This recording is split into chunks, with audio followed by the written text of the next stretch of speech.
पर उसके लिए हमें दृढ़ निश्चय करना होगा। गोस्वामी श्री तुलसीदास जी विनय पत्रिका में कहते हैं कि यदि आपने अभी निश्चय नहीं किया, आगे के लिए टाल दिया, तो आप कभी निश्चय नहीं कर पाएंगे। यह भी बात समझ लो। जो ऐसा सोचता है कि आज तो हमारी परिस्थिति ठीक है नहीं भजन के लिए, कल परिस्थिति जब बनेगी तब भजन कर लेंगे, तो कल और परिस्थिति आपको फंसा देगी, आपका भजन नहीं हो पाएगा। ये प्रत्यक्ष में देखी हुई सब बातें हैं। आज आपको निश्चय करना होगा, अभी निश्चय करना होगा। निश्चय करो, अब तक जो समय हमारा व्यर्थ गया गया। अब मैं मोह ममता में, भोगों के राग में अब समय व्यर्थ नहीं जाने देंगे। अब तक जितनी आयु गई गई, अब हम मुझे पश्चाताप नहीं करना।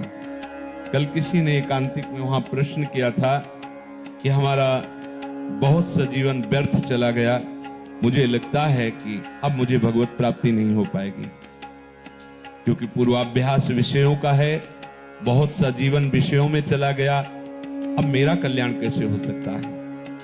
बस यही स्वीकार कर लो, अगर एक श्वास बची है तो एक श्वास में भगवत प्राप्ति हो जाएगी, एक श्वास में भगवत प्राप्ति हो जाएगी। क्या अब जितनी श्वासें बची हैं वो केवल प्रियालाल के लिए, बस राधा राधा राधा। तो हमारा वर्तमान में जो श्वास चल रही है, इसमें हमने नाम लिया, और अभी श्वास पूरी हो जाए तो हम श्री जी के पास पहुंच जाएंगे। हमें घबराना नहीं है, हमें निश्चय करना है कि अब तक जो व्यर्थ आयु गई, समय गया गया, अब नहीं जाने देंगे। अब लो नशानी अब ना नशे, अब नहीं। क्यों? क्योंकि प्रभु की कृपा से ये अविद्या की रात्रि, मोह की रात्रि अब खत्म हो गई है। सत्संग सुनने को मिला, विवेक रूपी भास्कर उदय हुआ, तो मोह रूपी रात्रि नष्ट होए। विवेक मोह भ्रम भागा, और विवेक सत्संग से होता है। बिनु सत्संग विवेक न होई, और सत्संग भगवत कृपा से होता है। राम कृपा भव निशा सिरानी।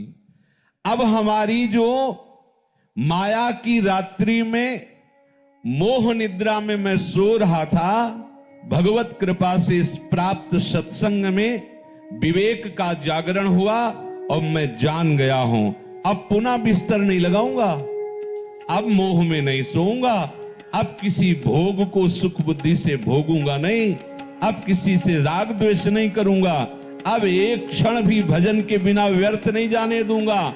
अब लो नशानी अब ना नशई हो। बोले आपको ये सामर्थ्य कहां से प्राप्त हो गई? तो कह रहे पाए नाम चारु चिंतामणि,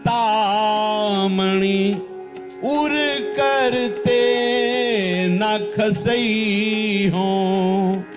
आहा, जो चाहो प्राप्त कर सकते हो, प्रभु को अधीन कर सकते हो इस नाम से। सुमेरी पवन सुत पावन नामू, अपने बस करी राखे रामो। आह, समझ में नहीं आ रहा, यही भगवान की प्रबल माया है। ऐसा महामहिम नाम जो स्वयं श्री हरि अपनी जिह्वा से निरंतर रटते रहते हैं। राधा राधा राधा हरि रसना, राधा राधा रट।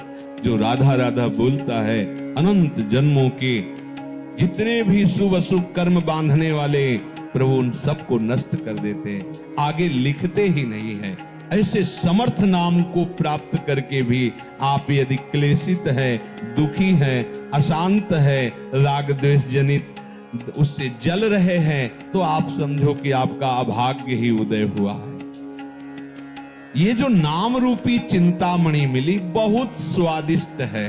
राधा नाम सुधा रसम रसी तुम, अमृत रस झरता रहता है। राधा राधा राधा।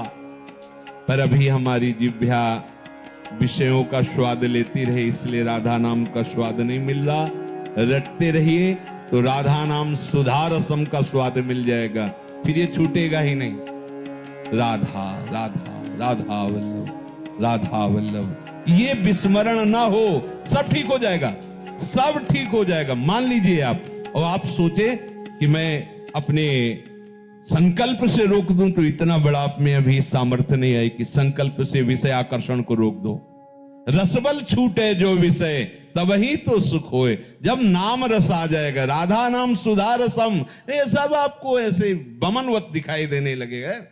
छी, राधा राधा, मन खुद घृणा कर लेगा विषयों से। पायो नाम चारु चिंतामणि, उर करते न खसई हो।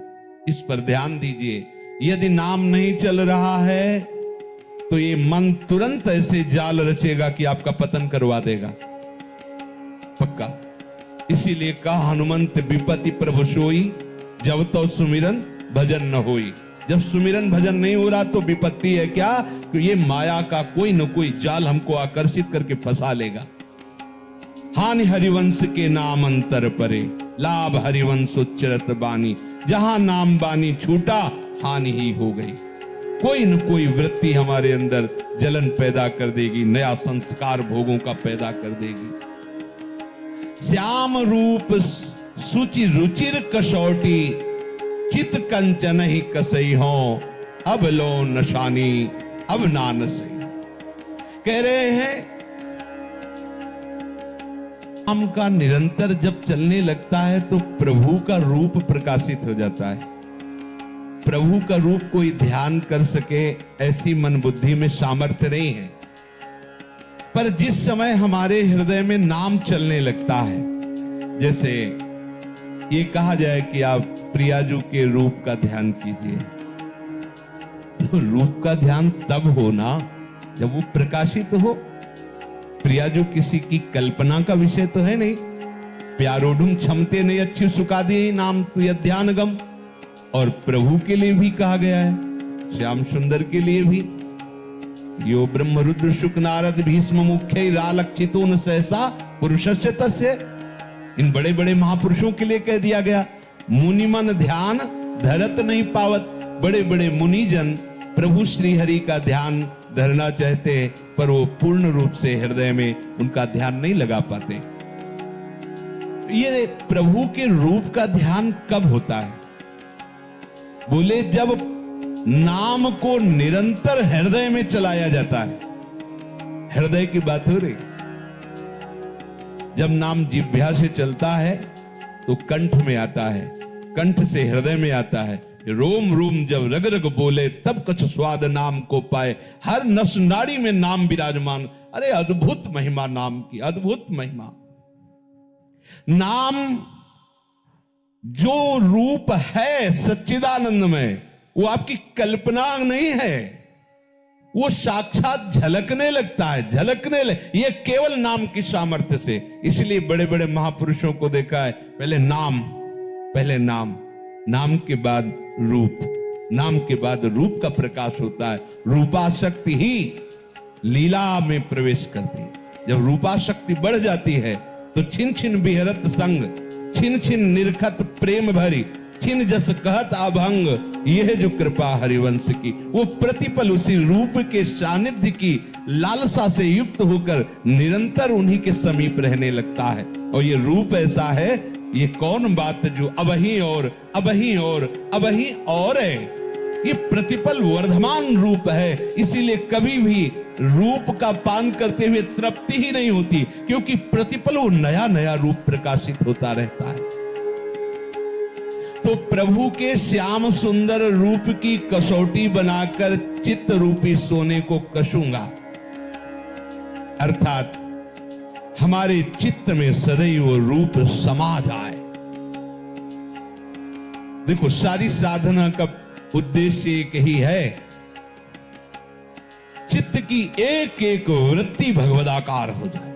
जब योगी लोग योग साधना में तत्पर होते हैं तो चित्त वृत्ति का निरोध करके समाधि में स्थित होते हैं।